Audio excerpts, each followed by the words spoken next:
All right, let's talk about the CELPIP listening test.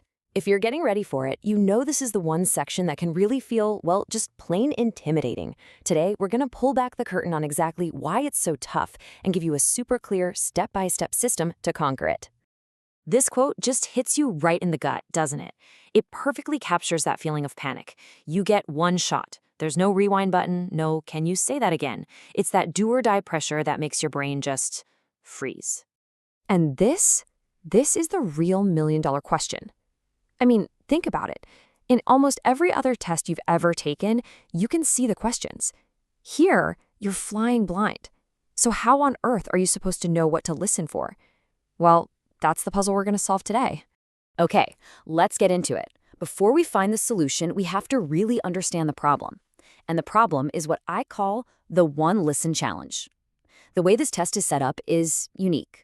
So, let's just break down this bizarre sequence of events. First, you hear the audio.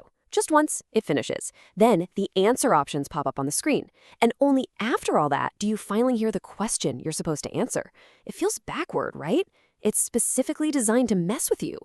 So yeah, that old trick of listening for the answer, you can throw that right out the window. You can't listen for a specific name or a date because you have absolutely no idea if that's what they're going to ask about. It forces you to try to catch and hold on to everything, which, let's be honest, is impossible. But what if you didn't have to remember everything? What if you could basically read the test's mind? What if you could predict the kinds of questions they were going to ask? Well, that's where things get interesting. This is the secret that most people miss. You see, while the specific questions are a mystery, the types of questions they ask are not a mystery at all. And this is it. This is the key that unlocks the whole thing. The CELPIP test isn't random. It's a system. And that system repeats itself over and over again. Once you learn its patterns, you can finally listen with a purpose, even when you're listening blind. Okay, look at this.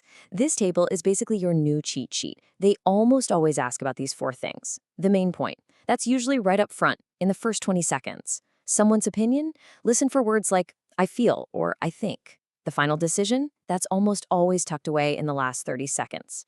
Just knowing this completely changes the game. So knowing what to listen for is one thing, but how do we actually put that into action when the clock is ticking and the pressure is on? You need a simple, reliable system. And here it is. It's a really simple three-part loop.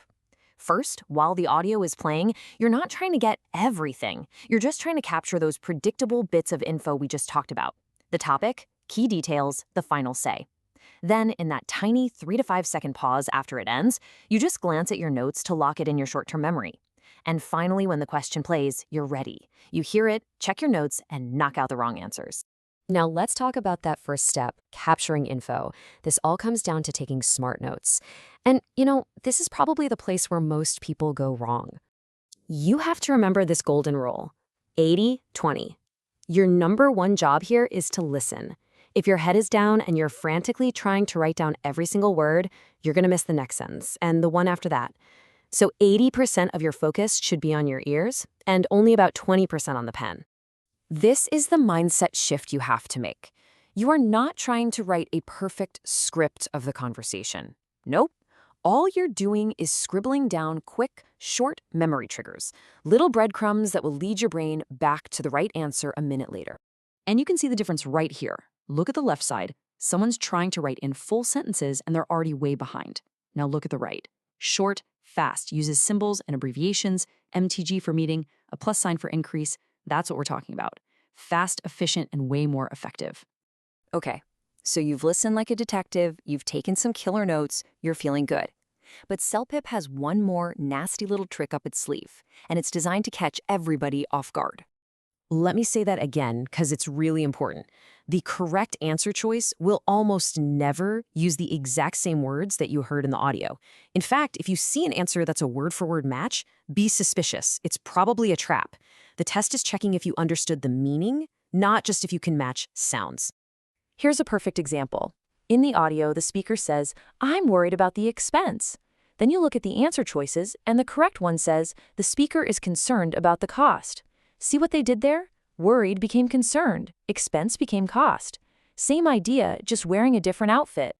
And here are just a few of the classics to get you started. Suggest becomes recommend, problem becomes issue, Learning to automatically hear these connections, to listen for meaning instead of just words, is an absolute game changer.